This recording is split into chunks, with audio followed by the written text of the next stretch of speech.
Kanchipuram Varamahalakshmi Silks, the Grand Banarasi Mela. First time ever in Hyderabad starting from November 1st. అయితే మీరు ఆ beginning days లో ఎదురు దెబ్బలు ఏం తినలేదండి? మామూలు కేక్ వాక్ లాగే అయిపోయిందా? బిగినింగ్ ఓపెనింగ్ అట్లా రావడం ఒక 2 ఏళ్ళ పాటు 2-3 ఏళ్ళు అలాగే జరిగింది బాగా బిజీగా. మీకు తెలియదు ఏముంది, మీకు తెలిసే ఉంటుంది కదా. మండలాధీశుడు అని ఒక సినిమా చేయించాడు కృష్ణ గారును, చచ్చిపోయాడు హనుమంతరావు గారు. వాళ్ళు కూర్చొని పట్టుబట్టి గొడవ చేసి 4 రోజులు ఏఆర్ఎస్ గార్డెన్లో నా బ్యాడ్లకు అప్పుడే ఆయన షూటింగు, నాది ఇంకో సినిమా 2 అదే ఏఆర్ఎస్ గార్డెన్లో మెడ్రాస్లో షూటింగ్. ఎవరిది? ఇంకొకరిది? నాది ఏదో సినిమా జ్ఞాపకం లేదు. ఎన్టీ రామారావుదా? లేదు, నేను మామూలుది. ఈయనది కృష్ణ గారు దాంట్లోనే. Okay okay. ఇద్దరం ఉన్నానని పిలవడం, నాకు షాట్ ఖాళీ ఎప్పుడల్లా కూర్చోబెట్టి మోరల్ క్లాసు, నా మాట విను, నువ్వు చెయ్యి, ఎంత పేరు వస్తుందో నీకు తెలియదు, అది ఇది అని గొడవ. కృష్ణ గారు అప్పటికే సినిమా మొదలైంది, భానుమతి గారు కమిటీ అవటం ఇవన్నీ నాకు తెలుస్తుంది అంతా. ఆ డేట్లు చూసేవాడేమో గొడవ. ఆడేమో కృష్ణ గారి దగ్గర కొన్నాళ్ళు పని చేశాడు పద్మాలయాల్లో, జ్యోతి ప్రసాద్. వాడు ప్రొడక్షన్ మేనేజర్. చంపేస్తున్నారండి కృష్ణ గారు, నా మాట వినండి, చెయ్యండి, పర్లేదు, ఏమవుతుంది అది ఇది అని. నాకేమో భయం, ఎందుకు మనకి తలకాయ నొప్పి, కాంట్రవర్సీ అని. పైగా పెద్ద ఆయన మీద సినిమా, ముఖ్యమంత్రి. సరే అని చెప్పి భయపడి ఆగుతుంటే ఈ లోపల బ్యాంక్ నుంచి లెటర్స్ రావడం మొదలెట్ని, చేస్తావా లేకపోతే రిజైన్ చేస్తావా, చేస్తా ఇలా అని. సరే అట్టాక వచ్చింది ఉద్యోగం గురించి, చేద్దాం, సక్సెస్ అయ్యాము ఓకే, లేదంటే మన ఉద్యోగం అనుకుంటుంది, మన బోధానికి కానీ నేను డిసైడ్ అయ్యా చివరికి. సరే కమిట్ అయ్యాను, అది చాలా గ్రాండ్ సక్సెస్ అయింది. బెదవాడలో కూడా కొంచెం దెబ్బలు కూడా తిన్నాను ఆ సినిమాకి. ఎందుకు? అప్పుడు ఖమ్మంలో సినిమా చేస్తున్న పిఎల్ నారాయణ డైరెక్టర్, ఊరేగింపు ఏదో సంథింగ్, ఊరేగింపు అదే సంథింగ్ అదే, ఆ సినిమా చేస్తున్నాను. వాడు పిఎల్, ఊరే ఏమనుకోకరా, రేపు నీకు షూటింగ్ ఉండదు, సారీ అనవసరంగా వేస్ట్ చేస్తున్నా డేటు అన్నాడు. సర్లేరా, అమ్మాయి బెదవాడలో కొత్తగా కాపురం పెట్టింది, వెళ్ళి చూసేస్తానన్నా. మంచి పని, ఇంకా దానికంటే ఇంకా శుభ్రంగా పోయిరా అన్నాడు. సరే అని పొద్దున్నే అప్పుడు కృష్ణా ఎక్స్ప్రెస్ ఉండేది. అవునండి. ఇప్పుడు ఉందో లేదో తెలియదు. ఇప్పుడు లేదు, అప్పుడు ఉండేది. ఇటు నుంచి వెళ్ళి మళ్ళీ 1 గంట 2 గంటలకు ఉండి మళ్ళీ బయలుదేరేది తిరిగి.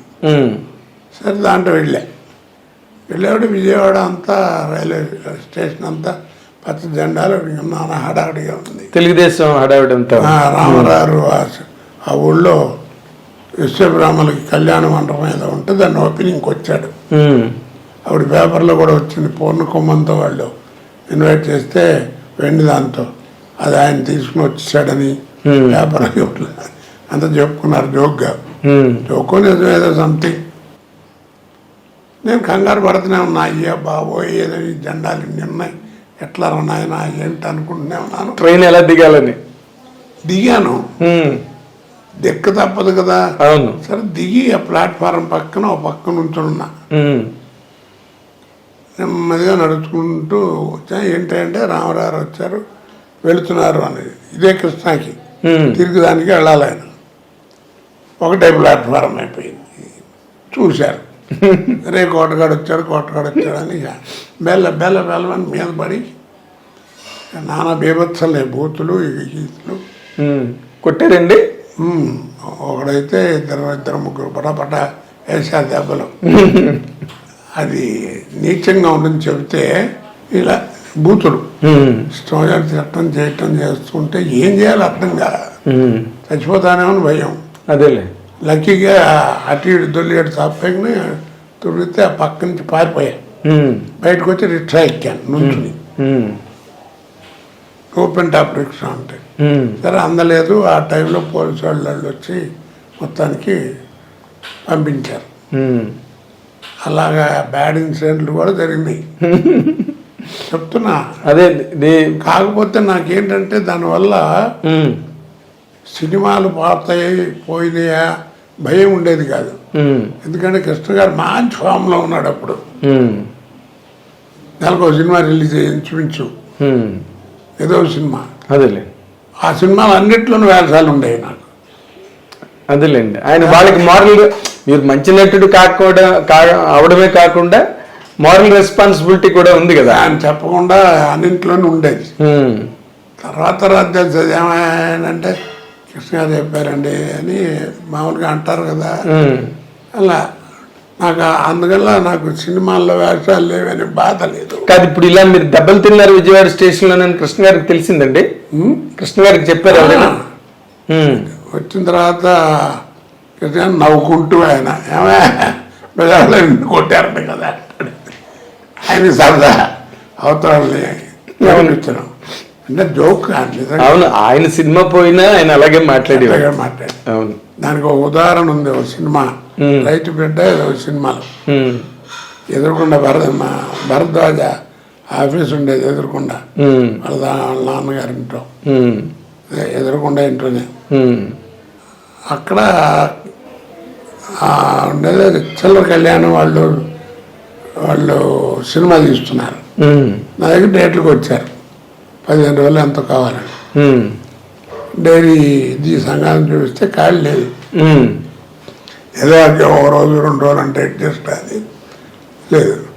వాళ్ళు ఏం చేశారు, అక్కడికి వెళ్ళి ఎవరో మొత్తానికి కృష్ణ దొరకట్లేదండి కోట గారు, డేట్లు ప్రాబ్లం అట్టున్నా 3 లక్షలు అడుగుతున్నాడు అని చెప్పారట. 3 లక్షలు ఏంటి ఆయనకి అప్పుడే అని కృష్ణ గారు వాళ్ళు కోపం వచ్చి కృష్ణ గారు పక్కన ఫోన్ ఫోన్ చేశాడు. పద్మాలయాలో కాస్ట్యూమ్ కృష్ణ బట్టలు కుట్టుకుంటూ అక్కడ ఉన్నాడు. బాగుంటాడు లాక్ 2 నెలలు పట్టి వేయించారు. అతను వేస్తున్నంతసేపు కృష్ణ గారు నన్ను ప్రాణం తీస్తూనే ఉన్నాడు. జాగ్రత్త, పొట్టిగా ఉంటాడు, భలే ఉన్నాడు, వాడు చేస్తున్నాను, నవ్వు వచ్చేస్తుంది, వీళ్ళని అద్భుతంగా ఉంది, నువ్వు జాగ్రత్తగా ఉండాలి.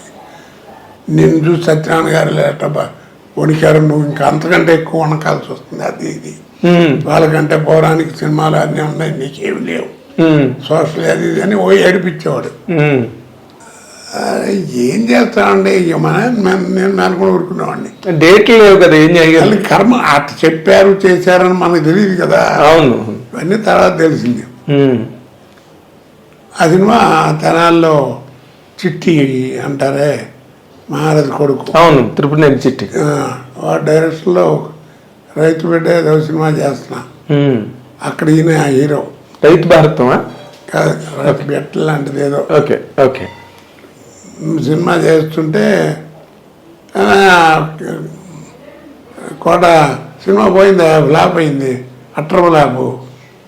వాళ్ళే రిలీజ్ ఆయనకి అక్కడ గుంటూరు దగ్గర షూటింగ్. నువ్వు ఉంటే బాగుండేది అన్నారా అందరూ. అక్కడ కాస్ట్యూమ్ కృష్ణ ఇచ్చాడు, మొత్తం పోయింది సినిమా అది అని ఆయన నవ్వుకుంటూ చెప్పాడు.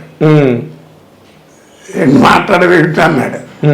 నేను చెప్పాను, ఏముంది సార్, ఒక్కటే నాకు ఎప్పుడు నమ్మేది, 0 క్యాండిల్ బల్బుకి 100 క్యాండిల్ బల్బుకి హోల్డర్ ఒకటే. స్విచ్ చేసినప్పుడు దాన్ని వెలుగు తెరుస్తుంది, ఎందుకంటే ఏం చెప్పాలి. కృష్ణ గారికి చెప్పారా మీరు? కృష్ణ గారితో అన్నాను. ఆయన నవ్వు పదేగా ఎక్కడ పుట్టొస్తాయని నీకు మాటలని. ఇట్టప్పుడు షూటింగ్ అప్పుడు కూడా జోకులు చెప్తుండేవాడిని కదా. అవును అవునవును, నాకు గుర్తుందండి. దాంట్లో పాపం ఆయన అందులో కొంచెం జోవియల్గా ఉంటాడు, చాలా జోవియల్ మనిషి, స్వాభావికంగానే బాగా మనిషి, ఆయన మంచి మనిషి. వ్యక్తిగతంగా ఎలా ఉన్నా పర్సనల్గా బిహేవియర్ అది బయట అసలు చాలా సరదాగా ఉంటుంది, మంచి తేడా ఏముండదండి. ఎంత చాలా హ్యాపీ అందరితో. కొంచెం నటుడు బాగా మంచివాడు అంటే కొంచెం గౌరవించి అభిమానిస్తారు, కొంచెం అభిమానం ఎక్కువ ఉండేది. అవును, అప్పుడు ప్రభాకర్ రెడ్డి గారు వీళ్ళంతా. అవునండి. ఇప్పుడు ఎన్టీ రామారావు గారితో మీకు ఇప్పుడు ఆ సినిమా ద్వారా జరిగింది, మళ్ళీ రామారావుతో మీకు సర్దుకుందండి తర్వాత రోజుల్లో? అంతేనా, అలాగా మళ్ళీ ఇంకెక్కడ కలయిక? అప్పుడు రామారావు గారు బ్రహ్మర్షి విశ్వామిత్ర అనుకుంటా సినిమా చేశాడు, ఆయన ఓన్గా తీశారు రామారావే. అవును, అదే ముఖ్యమంత్రి ఎందుకు చేయకూడదని ఆయన బాడీ వీడు ఎందుకని ఓన్గా తీశారు. ఆ సినిమాకి డబ్బింగ్ చెప్పడానికి మద్రాసు వచ్చాడు. చెప్పి వెళ్ళిపోతూ ఎయిర్పోర్ట్లో మరి యాక్చువల్గా ఆయన వచ్చారంటే 100 మహాత్ములు వస్తారు కదా, అవును కదా మరి. 25 మంది పక్కన మంచి ఆజానుబాహు, పచ్చని డ్రెస్సు, సన్యాసిని వచ్చేకు పోగు, కిర్రు చెప్పులు వేసుకుంటూ వస్తున్నారు. ఆ క్రితం రోజు ఏంటంటే మద్రాసులో ఈ ప్రొడ్యూసర్స్ కౌన్సిల్ లాంటిది ఏదో పెద్ద మీటింగ్ జరిగింది. దానికి హైదరాబాద్ నుంచి వీళ్ళందరూ పెద్ద వాళ్ళందరూ కూడా వెళ్ళారు, ప్రొడ్యూసర్లు అందరూ. ఓకే. సరే అందరూ ఇటు ఓళ్ళు ఉన్నారు, ఆయన అట్లా వస్తున్నారు, రామారావు వస్తున్నారు, ప్రతి ఒడు అటే చూస్తున్నారు. అట్లా నాకు ఎందుకు వచ్చిందో ఐడియా, కావాలన్నా సూట్ కేసు అక్కడ పెట్టి మన విజయ్ చంద్ర లేడు, అవును అతనున్నాడు నా ముందు, మరి అతను గుర్తుందో లేదో, సూట్ కేసు అక్కడ పెట్టి ఒక్క నిమిషం సూట్ కేసు చూస్తుండ అన్న. ఏంటంటే బాత్రూమ్ అన్నాడు, ఇప్పుడే వస్తానని వెళ్ళిపోతాను. వెళ్ళి రామారావుకి నమస్కారం సార్ అన్నాను. అంటే అందరూ అట్లా చూస్తున్నారు, అయిపోయారు ఎండి కొడుకు చంపేస్తాడు ఆయన కావాలన్న ముందు అని గుర్తుపట్టాం బ్రదర్, విన్నాను మీరు చాలా మంచి ఆర్టిస్ట్ అని విన్నాను. చూసారా, కీప్ గుడ్ హెల్త్, చూసారా హెల్త్ బాగుండటం వల్ల ఇది భగవంతుడు ఇచ్చేది, మే గాడ్ బ్లెస్ యూ అని బలం తట్టాడు. టక్కుని కాళ్ళదండం పెట్టేశాను, వేసి వచ్చేసాను. వీళ్ళందరూ వేసినప్పుడు నన్ను అడిగిన వాళ్ళందరిలో చాలా మందిని వేస్తున్నప్పుడు షూటింగ్ చూసి అబ్బా ఏం చేస్తున్నాడు రా అన్న వాళ్ళే. ఏం బుద్ధి ఉందో లేదు నీకు, సాచోటి పీస్తే ఏమయ్యేవాడు, ఆయన మహానుభావుడు ఊరుకున్నాడు, ఆయన పర్సనల్ పీకే అంటున్నాడు, చెంప పగిలిపోయి మొహం చచ్చేవాడి అంటే మొదలెట్టారు. సరే విని 5 నిమిషాలు ఆగి, మీలాంటి దిక్కుమాలిన ముండావడులతో రోజు తినే దిట్లు ఓ దెబ్బ కొట్టాడు అనుకోండి, అకౌంట్ క్లోజ్ అయిపోతారా, అంతే కదా, అంతే. అకౌంట్ సెటిల్ అయిపోతే ఎవడు మాట్లాడ్డా అని అంటే అందరూ ఓర్ని గుండె దేరింతారు అని అందరు నన్ను తిట్టారు. తిట్టంటే నా మెచ్చుకోవడం అదేలేండి, ఉండి ముండేవాడు కానీ అదే అదొక ఇన్సిడెంట్. తర్వాత మీరు ఇప్పుడు ఈ మండలాధీశుడు అవన్నీ అయిన తర్వాత మీకు ఒక మెయిన్ స్లాట్ అంటే అంతవరకు మీరు బాగా బిజీగా ఉన్న ప్రతిఘటన తర్వాత మీకు వచ్చిన పేరు? ఆ టైంలో మన మోహన్ బాబు గారు ఒక సినిమా తీశారు రామారావుని పెట్టి, మేజర్ చంద్రకాంత్. దాంట్లో 3 రోజులు డేట్ అని చెప్పి 2500 చెక్ కూడా పంపించాడు మోహన్ బాబు గారు. అమ్మయ్య అనుకున్న మహానుభావుడితో వేషం దొరికిందిలే అని. అది పరుచూరు గోపాలకృష్ణ నేను వేయాలని చెప్పి లేకుండా ఆయన వేసాడు. సో అలా మిస్ అయిపోయింది రామారావు. మిస్ అయిపోయింది. ఆయనతో ఒక్కరితోనే చేయలే నేను ఇండస్ట్రీలో. ఆయనతో నందే వారు తీసుకున్నాను, అన్ని తీయించుకున్నాను, ఆయన ఇచ్చారు, నేను కానీ యాక్ట్ చేయలేదు. Okay. And for more videos, please subscribe to iDream. Please subscribe to iDream. Please subscribe iDream. And please subscribe to iDream. For more videos, subscribe to iDream. please like, share and subscribe to the channel. Congratulations, iDream. Subscribe to iDream. Subscribe to iDream. So subscribe to iDream Media. iDream team andarki huge congratulations. Please subscribe iDream Media. Please subscribe to iDream. Subscribe iDream. Please subscribe to iDream.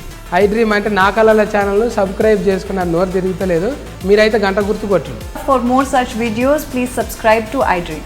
Subscribe to iDream. Please subscribe to iDream. Please subscribe iDream Media. Please do subscribe to iDream. Please subscribe to iDream Media. For best entertainment and information, please subscribe iDream. And don't forget to subscribe to iDream.